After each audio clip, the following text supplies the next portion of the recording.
So let's be very clear. I believe Survivor's all of that, and she did have some very, very heartbreaking aspects to her story. She kind of gives a mixed bag, so once in some ways she substantiates and bolsters credibility of some of the other witnesses have testified. She's definitely had to reinforce the dark aspects of being in Diddy's world and all the awful things that he does to people. And it's clearly not a one-off, right? Because of the fact that she talked about so many different horrible things that she had to endure.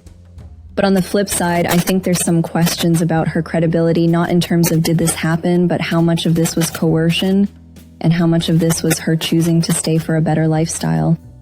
And again, I mean, these types of cases are very complicated. And, you know, when you think about domestic violence, a lot of people don't think about emotional abuse. I don't think about financial abuse and things like that. But again, you know, there's some of her testimony smack me wrong. So it's going to be a mixed bag. I say it's a mixed bag because she definitely did give some things to the prosecution in terms of showing that she was flying all over the country to engage in these freak-off hotel night, that it was at Diddy's request and direction, that this wasn't something, even though coercive and fraud enforcing, not necessarily required. Again, when you look into the totality of the circumstances, substance, nobody wanted to be there, right? The pros were there because they were paid.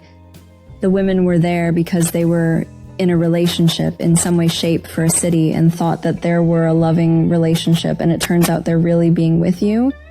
So I think it adds a lot to the general context as well as substantiating each of these charges. So for sure, she gives the prosecution that. Being Diddy says, I pay your bills, therefore you need to do what you need to do to make me happy, which includes these freak-offs.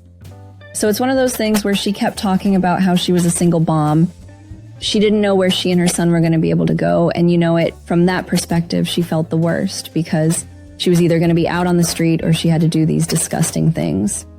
So there's definitely an argument to be made about the coercion aspect. Horse is going to be a little bit harder from that standpoint. Because I think for Cassie, the force is much stronger because obviously there was physical brutality. We saw the tape over and over again, and so definitely the force argument is stronger with Cassie. I don't think the force is as strong with Jane, but I think the coercion is definitely there. Fraud. I don't think there's much fraud there. I think it's supposedly we're hanging our head on coercion. This ongoing struggle for many shows how difficult it can be to navigate the complexities of trust and survival.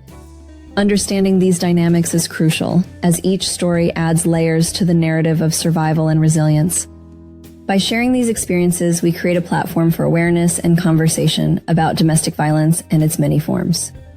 It becomes evident that every survivor's journey is unique, yet they all resonate with a common theme of strength and perseverance.